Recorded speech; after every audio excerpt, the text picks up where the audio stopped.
are you? Good to see you. Yeah. I heard.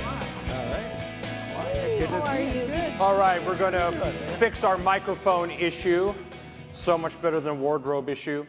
I am pleased to be joined by Gary, the great mayor of the city of Detroit, our other U.S. Senator, Gary Peters, to honor the lifetime of work of our friend, Debbie Stabenow, in public service. Thanks.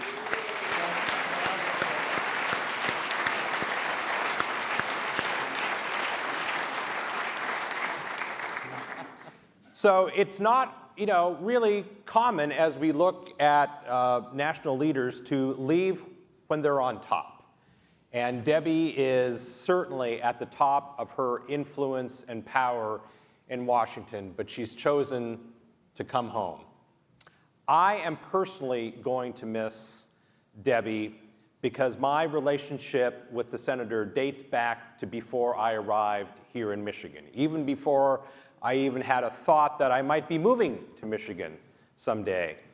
As someone who ran 2 federal agencies for President W. Bush, I had many opportunities to interact with Senator Stabenow.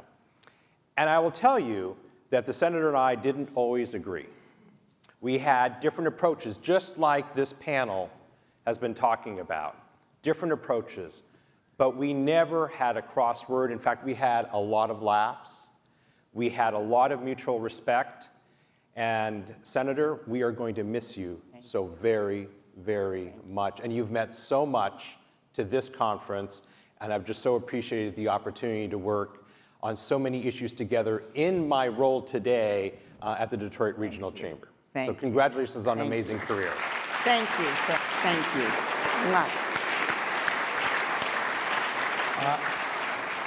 So, we know way too much about each other. In the 1970s, there was a young woman getting her master's degree at Michigan State. And Go white. Oh, right. Oh, sorry. and that got me off my and subject. This is like University of Michigan guy right here. But there was a nursing home, the only Medicaid nursing home in Lansing, was about to be closed down by the Ingham County Commissioners. Debbie Stabenow, like me, is the daughter of a nurse. And I think there is something, when you see the world through your mom's eyes, you have to do something. Debbie thought it was her job to preserve this, so she ran for county commissioner to help these seniors. And the county commissioner running against, they asked her, says, I'm not worried about that young broad, right. which is what That's he called her.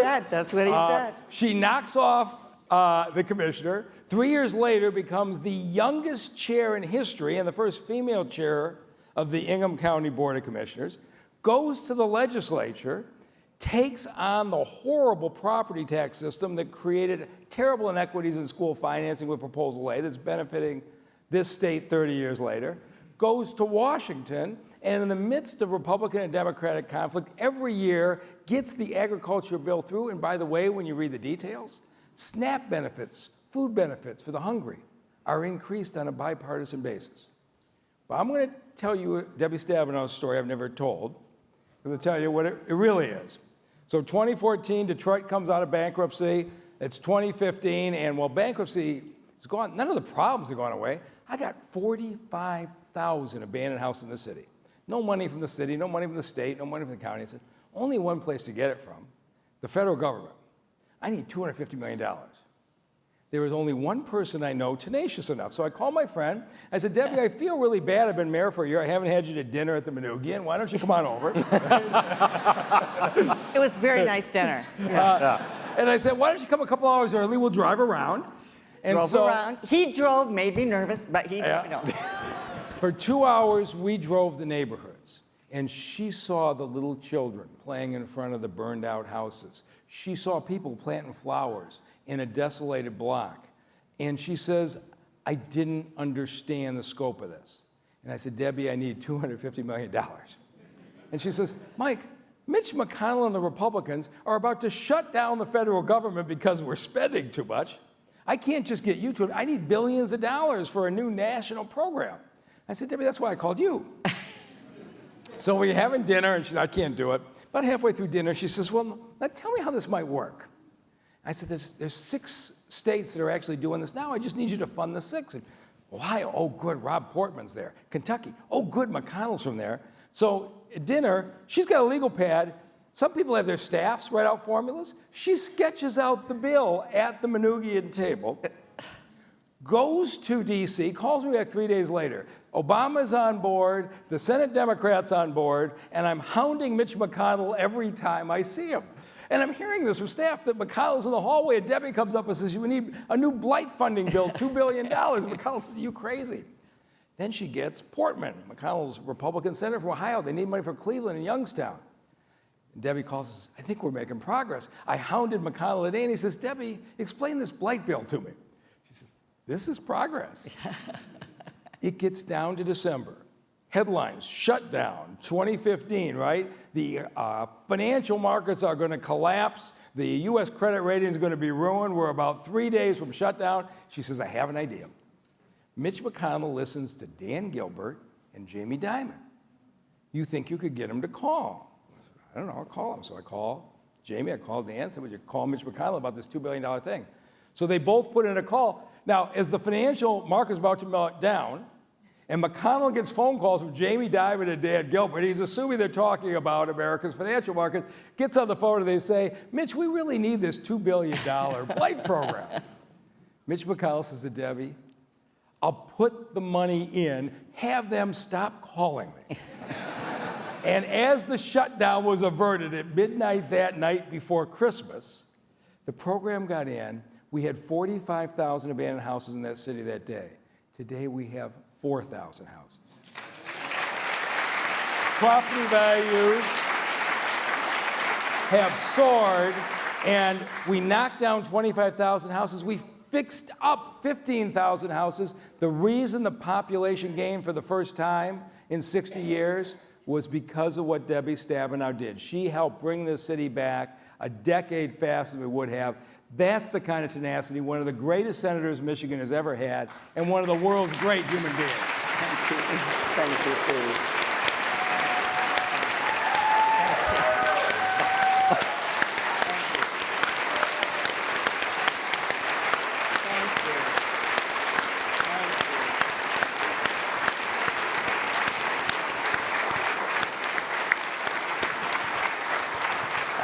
As the Ed says, we're not done yet.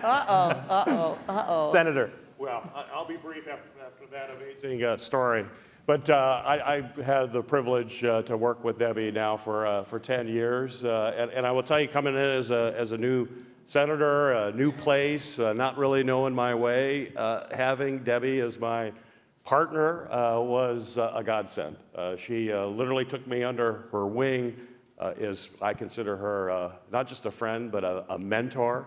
And as the mayor said, there is nobody who knows how to get things out of other members in the Senate like Debbie Stabenow. She is the most tenacious person that I know when she is on a cause. I will tell you, I know what it's like getting those calls from her because I get them on a lot of bills. And when Mike was talking about her hounding everybody, I don't call it hounding. I say encouraging. She's encouraging people, to help a good cause. And her legislative accomplishments, in addition to the amazing things that she's done, I know one of your things that you're very proud of is protecting the Great Lakes, something that's in your DNA. The Great Lakes Restoration Fund, which is probably one of the most successful programs ever to help clean up sites all through the Great Lakes. Who was the principal author who pushed that in the United States Senate and made it a reality? Debbie Stabenow did that as you're looking at these beautiful lakes out here. But in addition to being a great legislator, I'll just close with this. She's got a really great fun side, too. And maybe later we can get a piano somewhere here in the Grand. She is wonderful on the piano. She's got a great voice. And our caucus, whenever things get tough and when things get tense and we all get together, Debbie lights up the room with her entertainment. We love her. I love Debbie. I'm going to miss you immensely. And you deserve all the credit for all of the amazing things you've done. Thank you so much. Thank you, Senator. Thank you, thank you. Thank you, sweetie. Thank you. Thank you. You're the best. Thank you. Thank you. Masco Corporation is proud to deliver products that enhance the way consumers all over the world experience and enjoy their living spaces. Masco, serving Michigan communities since 1929. Support also provided by the Cynthia and Edsel Ford Fund for Journalism at Detroit PBS. DTE Foundation is a proud sponsor of Detroit PBS. Among the state's largest foundations committed to Michigan-focused giving, we support organizations that are doing exceptional work in our state. Learn more at dtefoundation.com. We help organizations find their voices through what they do and who they impact. We are VVK PR and Creative, a Detroit agency telling the stories of critical issues affecting the big picture and the small moments. Stories at Skyline Heights and on-the-ground influence. We lead with relationships first, solutions always, and with diversity as our compass. VVK PR and Creative. Nissan Foundation, and viewers like you.